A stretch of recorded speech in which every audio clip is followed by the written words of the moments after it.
Hi, welcome to my channel. My name's Chance, and today I'm going to be reviewing a board game because I am a board game dirtbag, and that is what I do. So, talking about board game dirtbag, I am wearing my board game dirtbag shirt. This is from the No Pun Included YouTube channel. No affiliation. I just really like what Efka and Elaine are doing with their reviews. I thoroughly enjoy them, so I recommend checking them out. And if you want to get a shirt that represents who you truly are, then there you go, board game dirtbag. So today I'm going to be reviewing the game Wizards of the Grimoire. So personally, I am just a huge fan of the two-player dueling game genre. Like all of them, I like the ones where you whittle down your opponent's health. I like the ones where there's just a clear victory condition. I like lane battlers. Like I just have a great time with that two-player head-to-head experience with those lighter, quicker games. So things like, Radlands and Star Realms are a bit older now, but I've enjoyed playing those, and newer ones like Agent Avenue, and I just played a Duel for Cardia, and then Slambo, a heavily luck-based one that I just did a review on. Like, these are games that I just always enjoy and want to play more of them, right? So Wizards of the Grimoire is, I think, my favorite game in this kind of category of these lighter two-player card games. And yeah, I just absolutely love what the designers did with this game. So let's get into this. Let's talk about why. But first up, let's do just a quick overview of how this game works. So I've got the game set up here. Wizard of the Grimoire is a tableau builder card drafting game. So there's an open market of 10 cards out there. And essentially on a player's turn, we're just going to follow this really handy dandy reference and we get to draft spells and cast spells. Now, during the opening phase, there's a slightly different one. Let's say my opponent's first player, they are going to draft a spell. So let's just give them that one. We're going to refill the market. I would draft a spell. So let's take this one. That looks great. And then that refills the market. Player one drafts again. We'll give them that one. Refill the market. Then I'm gonna begin the game. So essentially, second player is going to begin doing their full turn now. So now I'm going to look around and be like, you know what? I'm going to take this card. So there we go. I got my spell drafted. Then we do the spell cooldown phase. But first phase, I haven't cast any spells, so there's nothing to cool down. We'll come back to that one in a second here. Then I draw 3 mana from the mana deck. So these cards, they are going to be numbered 1 to 4. So I just threw 3 ones. That's pretty unlucky right there. But overall, the mana power, it kind of doesn't mean a whole lot until it does. But essentially, the mana power is going to activate in specific instances. For the most part, I only care about the number of mana cards that I have. Because now that I drew my 3 mana, I get to go into the casting phase. And for casting, I get to look at the spells that I have in my tableau. Note that you have a limit of 6 spells, but you can actually replace spells as long as there's no mana on them during that opening phase of the turn where you draft that card. And I really like this because there's just no cost to draft the card. You don't really have to think about it. You just look at one that's going to work with your tableau, that's going to synergize well with your spells. You take that and just add it to your tableau. Now, the only rule if you have 6 is that you need to have one with no mana on it to be able to discard that card. If a spell has mana on it, you cannot discard that card. And that brings me to this casting. So for casting, I'm going to look at this number in the top left of these cards here, and that's going to tell me the number of mana cards I need to play to activate that spell. Now, spells on this handy dandy reference here, which covers basically all the rules in the game. I love that I've read the rule book once, and now I basically only look at this card. So there's going to be 3 different types of spells. We have our red attack spells, which is damaging your opponent. We have our green regeneration spells, which they're not healing, as in like most regeneration spells. They tend to be associated with gaining mana, because mana is what you need to cast your spells. Then there's going to be utility. So those are going to be the purple ones, and those are going to manipulate the mana cards and also probably manipulate some of the game rules in some ways. They're probably the more interesting cards in the deck. Then there's different activation mechanics or timing for these spells. We have our instance. So basically, once I cast the spell, activate it right away. We have delayed, which means that when I cast the spell, it's not going to actually do anything until I discard a mana off of them. And then we have ongoing. And basically, ongoing means that as long as the card has mana on it, the spell is active. That's kind of like your permanence, right? So casting the spell, I'm going to look at the top left, and I'm going to say, okay, this one requires 1 card. I'm going to place 1 card down. Now, generally, you can place the card on top to say that spell's been casted. If I have enough space, I usually like to do the mana right below it. That way I can still read the card, because this one is going to be a delayed. So I cast it, nothing's going to happen. But we'll come back to this one when I do a cooldown phase on the next turn. Now I have 2 more mana cards left, so I could actually cast this one too. So I'll throw down 2 mana cards to cast this one, and this one is for Friendly Truce. It says that your opponent may give you 3 mana cards from their hand, but they do not gain 5 mana. So this is a great one at the beginning of the game because my opponent has no mana. So that just means I get to draw 5 more mana from that deck. And look at that. Oh, I got a 4 this time. That'll be important in a second here. But now I am kind of done my turn. I have nothing else to cast. I've activated all the spells that I can. So I'm going to be, at the end of the turn, the last thing I can do on a turn is do a basic attack. And this is just so there's nothing, like you're always going to be whittling down your opponent's health. Basic attack is just take one of the mana cards from your hand, you can discard it, and you deal damage equal to the power value of the mana card. So like I said, that power value doesn't really matter a lot of the time, but sometimes it does, like the basic attack. So I would do 4 damage to my opponent, and now it would be their turn. So they would do the same thing. They would go through the options, they'd draft a card, they would do their spell cooldown if they needed to, we'd refill that market after they drafted, they would draw their 3 cards from the mana deck, and then they would do their casting phase. Then basic attack me at the end if they wanted to. Then we come back to me. So we're going to come back to me because I want to do the spell cooldown phase. But maybe first up, I'm like, ooh, I'm going to grab a new card. So I'm going to draft that card, add that to my tableau, see if I can get that to synergize with my other cards.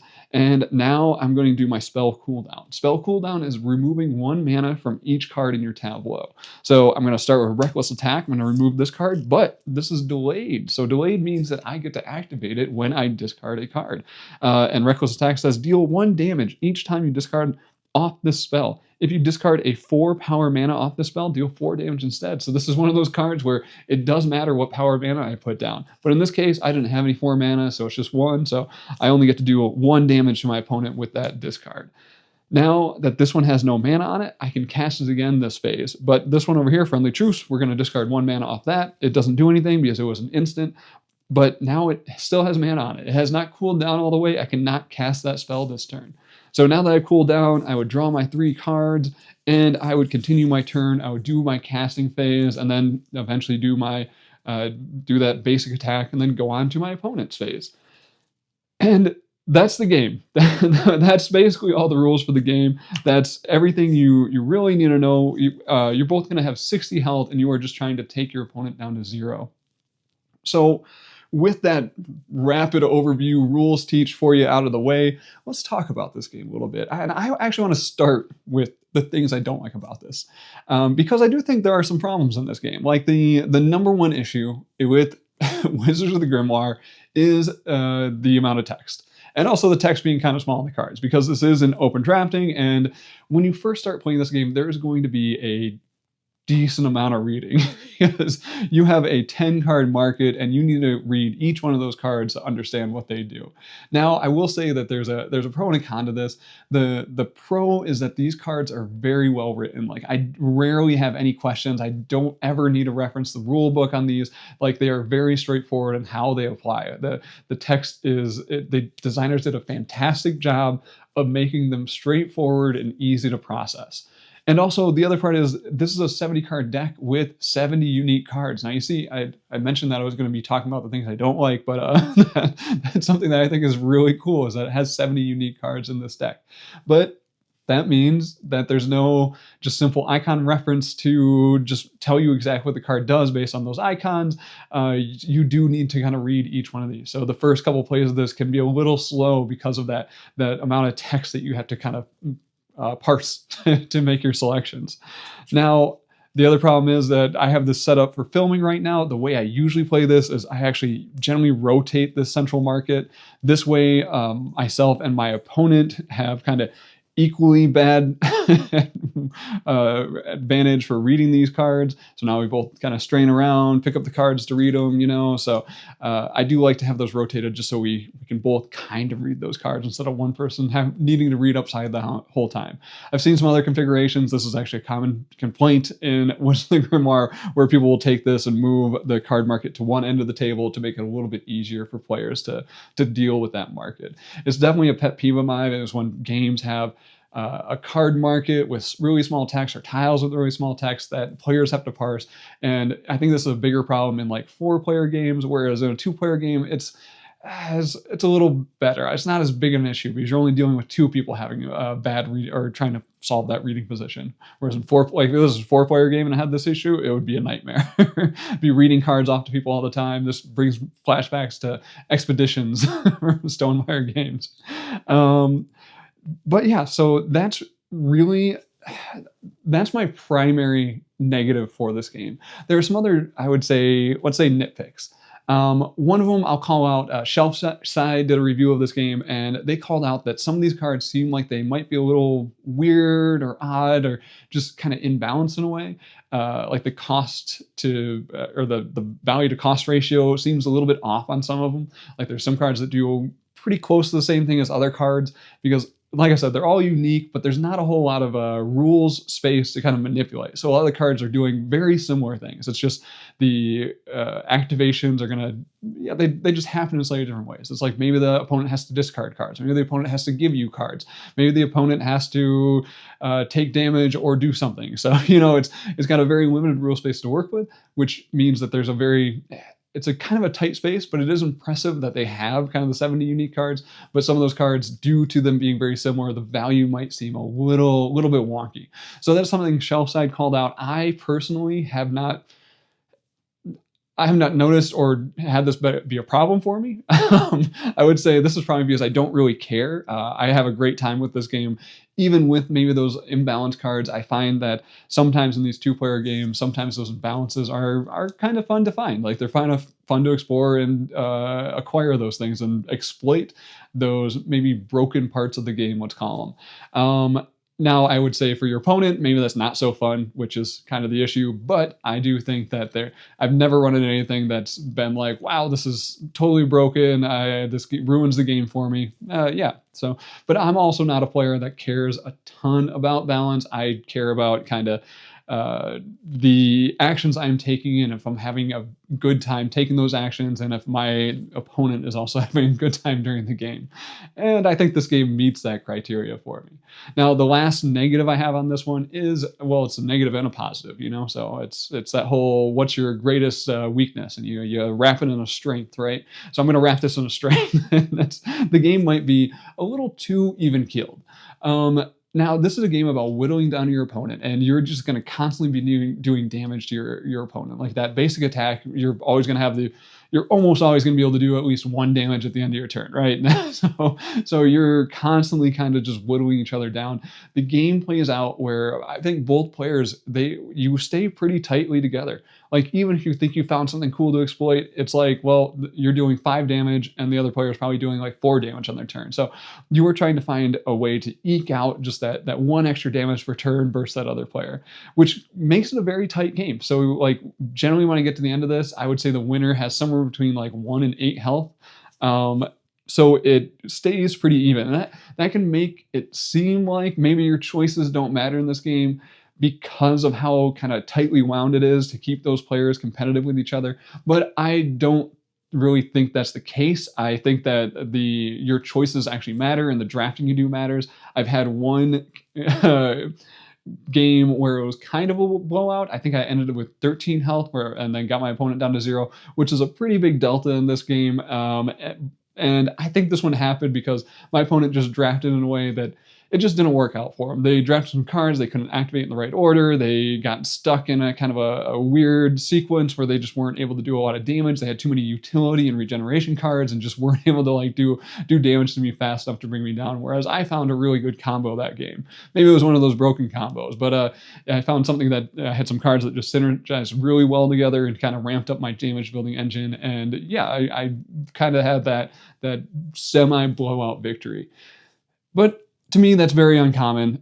Like generally, you can it's pretty easy to tell what cards are going to be able to trigger off of each other and help each other out. So I feel like there's probably a level where everyone can be semi-good at this, and then maybe there's another level above that where you know the cards really well and you know how to synergize things a little bit better, and you can eke out that like 1 extra damage point per turn or something and get that victory. So this is where I just to wrap that in the pro. I think the even keeledness of this game is actually one of the greatest strengths of it because it maintains a good experience for both players. Like I've played some dueling games where you get that blowout victory. Or let's go to Radlands. So Radlands is another dueling game that I've really enjoyed in the past.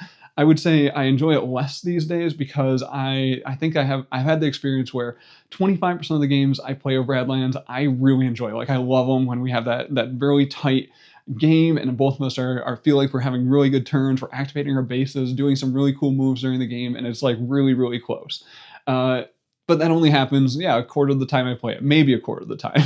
Then another quarter or another 50% of the time, it's just the game's okay. Like it's just kind of like maybe we'll both get stuck in a kind of a boring loop for a little bit. We're not doing too many actions. We're drawing cards and not really getting the cards we need to do anything too exciting. And the game's kind of just dragging a little bit, right? And it's like, okay, that was fine. And then 25% of the time, so that last quarter of the time, I would say Radlands goes pretty poorly, and it's either like a blowout victory or the game just drags on forever. And it's just like, please make this end. Like neither of us are able to damage each other, and this is dragging on forever. And this is something that Wizards of Grimoire just doesn't deal with because it has this pacing where you are constantly whittling down your opponent's health. It is like there's a timer of 60 health, and it's just how fast can you run down that timer. Like it's going to be running down, and it's just going to be, you're going to make it run down faster or slower. So I like that this game has a really good pacing, that it just kind of maintains and kind of just work towards that end game. So this game never overstays its welcome for me, which, that's a huge pro in this game.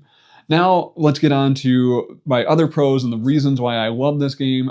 First up, I just want to mention the production. The production of this is fantastic. I usually don't talk about production because usually it's just like, production's great. It works fine. I'll call out production issues sometimes, but this is the first time that I'm just going to call out that I love the production of this game. Card quality is just amazing. Like these are just some incredibly thick cards. They are really high quality. The art, I absolutely love the art on these cards. It's just, they look beautiful. I love the name of these cards with the art. So I got like this cool betrayal one right here where the broken mirror in the background, you can see something in the background happening in that broken mirror. Shadow attack. This one here has an assassin coming out of the shadow going after this person in the background there. I got reckless attack with the guy with these magical fists jumping onto a group of army people. Doesn't look safe. Oh, and Puppet Master. That one's beautiful right there. Like this one, we got the shadow guy in the background with the magical strings controlling someone in the front. So the art and the name of these cards, I just absolutely love. Like I enjoy seeing these cards. I enjoy flipping over these spells. I've seen most of them at this point, and every time I'm still just like, ooh, look at that art. Ooh, look at that. So great production. Now, let's get to the main thing I love about this game, and that is the mana puzzle. This mana puzzle is just, it's phenomenally good. Like it is so good. Now I love the fact that we don't have to, the market is just an open market of cards. So you get to select the card that works best with your tableau. You get to look at this market of 10 cards and you say, ooh, that one works really well with this card I have over here. So I'm going to draft that card and bring that into my tableau. So I love the fact that you don't have to worry about how much these cards cost. Now, you do have to worry about how much mana they cost, because if I draft this 4 mana card and I don't have mana regeneration cards, it's going to take me a while to cast that spell because I'm only drawing 3 mana per turn. But the mana puzzle that this creates over the course of the game is just, it's such a satisfying puzzle to deal with. So as I mentioned, you're going to have that cooldown phase, and you're going to only remove 1 mana per spell, and you're going to have to determine what is the rate you can cast these spells. And then there's going to be utility cards that can do that mana manipulation. Maybe it allows you to remove mana from those spells faster. That way you can actually reactivate those spells sooner.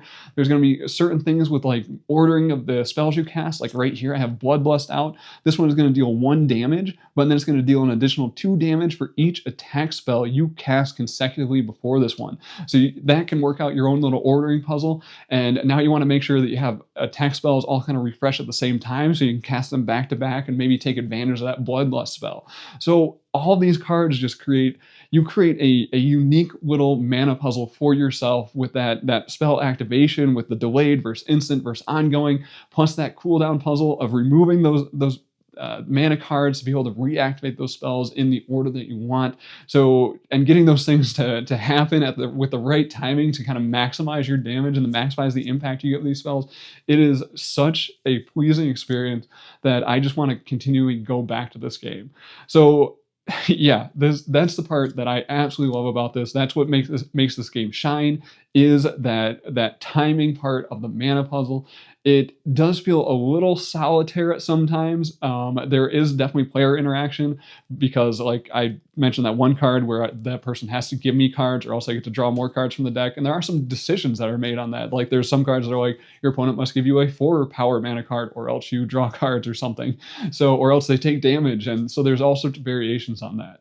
Now, yeah, so that's my thoughts on Wizards of the Grimoire. That's going to do it for my review of this game. I hope you can tell that I do absolutely love this game. I mentioned in my last review, I think Xenon Profiteer, I mentioned that I don't like making strong recommendations for games because people have their own taste and their own interests and their own styles of games that they like. But I think that if you do like that two-player genre, that two-player dueling genre, if you've got into Radlands or Star Realms or something, then like taking down your opponent's health and winning that match, or just Magic the Gathering. Like if you've done that, I think that Wizards of the Grimoire is just a fantastic game. And if you like those dueling games, this is one that I would say is worth seeking out. I want to call out that I originally heard about this game on So Very Wrong About Games podcast. They kept mentioning it in some of their like just played section of their podcast. They kept mentioning how much they've enjoyed the puzzle, the mana, and I finally was like, okay, you guys convinced me. I'm gonna buy this and I'm gonna see if I like it. And I'm so happy I did. I'm so happy they kept talking about that on that podcast, and I'm glad I picked this game up. Now, I will mention there is also an expansion for this one out there called Shifting Sands. It is a standalone expansion, so you can actually just buy that one if you want. I have a recommendation for one or the other? Not really. I would say the base one does lean more into the attack cards probably, and Shifting Sands I think leans a little more into the utility cards with the mana manipulation. So I think if you're looking for that manipulation puzzle, or I guess a little leaning more into that manipulation puzzle, maybe Shifting Sands is the way to go. But to be frank, I own both of them, and I'm super excited that you can actually combine the two spell decks. So you have 70 unique spells in both the games, and that'll give you a total of 140 unique spells. Shifting Sands does add one extra rule, but it's not a big hurdle to deal with. So overall, I'm excited to combine both of these and get a 140 spell deck that I get to explore all sorts of combinations of my 6 spell tableau that I build out during the course of a game. So yeah, that's going to do it for my review of Wizards of the Grimoire. Like I said, I absolutely love this game. This is I believe this is in my top 10 of all time right now. So I'm making my list again, but yeah, this is way up there. This is my number one, like, small box 2-player game. So thank you for watching. Thank you for spending your time with me. I appreciate it as always, and I will talk to you next time.